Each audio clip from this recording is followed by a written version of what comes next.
Hello दोस्तों, Indian polity के one liner हम लेकर के आए हैं आपके लिए। ठीक है, तो आज कुछ नए वन लाइनर को हम डिस्कस करेंगे इंडियन पॉलिटी की। ठीक है, सबसे पहले देखिए, लॉर्ड माउंटबेटन जो फर्स्ट गवर्नर जनरल थे इंडिया के।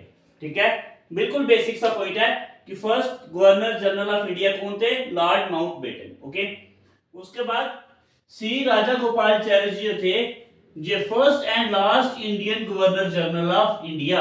ठीक है, पहले और last governor general of India जो इंडियन थे। ठीक है, first and last Indian governor general of India कौन थे?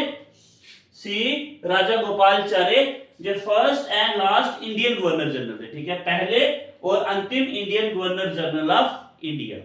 ओके, उसके बाद थर्ड पॉइंट है जीवी मंगलाकर।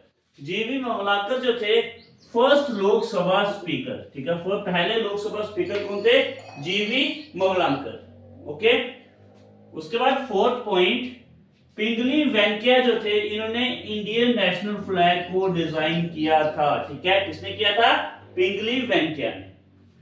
तो नेक्स्ट है the president appointing the governor of the state in India. ठीक है, जो गवर्नर जो है इंडियन स्टेट, जो भारत के जो स्टेट्स हैं उनके गवर्नर किनके द्वारा अपॉइंट किए जाते हैं? तो वो प्रेसिडेंट के द्वारा। ओके, नेक्स्ट है कि हमारे कॉन्स्टिट्यूशन ऑफ इंडिया में कितने शेड्यूल जो है वो मेंशन किए गए?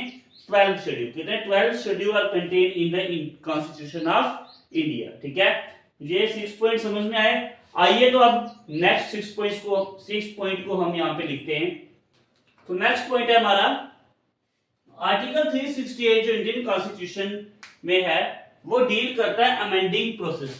ठीक है, जो आर्टिकल 368 जो है इंडियन कॉन्स्टिट्यूशन पे वो अमेंडिंग प्रोसीजर के साथ डील करता है। ठीक है, अमेंडमेंट के साथ कुछ सुधार लाने के साथ वो डील करता है। ठीक है, तो ये क्वेश्चन एग्जाम में पूछा जा सकता है।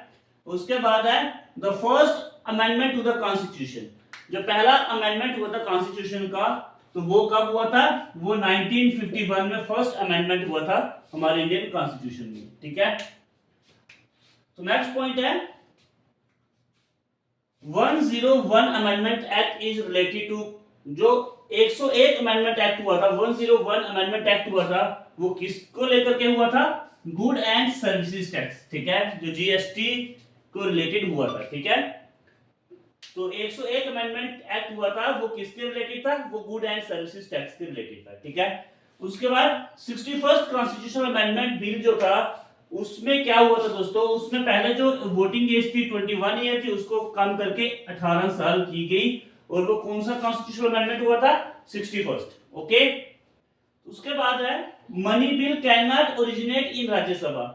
मनी बिल जो है वो राज्यसभा में ओरिजिन नहीं हो सकता। ठीक है, वो लोकसभा में ही होगा। इंपॉर्टेंट पॉइंट है अभी। उसके बाद हमारा लास्ट आज का पॉइंट है डॉक्टर बी एन राव जो थे वो कॉन्स्टिट्यूशनल एडवाइजर थे हमारे कॉन्स्टिट्यूट असेंबली में। ठीक है, कॉन्स्टिट्यूट असेंबली में कॉन्स्टिट्यूशनल एडवाइजर कौन थे? Doctor B N Rau. ठीक है, ये थे हमारे आज के 12 वन लाइनर। उम्मीद करता हूँ ये सारे आपको समझ में आ गए होंगे। इसको रट लीजिए। ठीक है, काफी इंपॉर्टेंट है ये। तो मिलते हैं नेक्स्ट वीडियो में, नए वन लाइनर लेकर के आएंगे। तब तक के लिए धन्यवाद।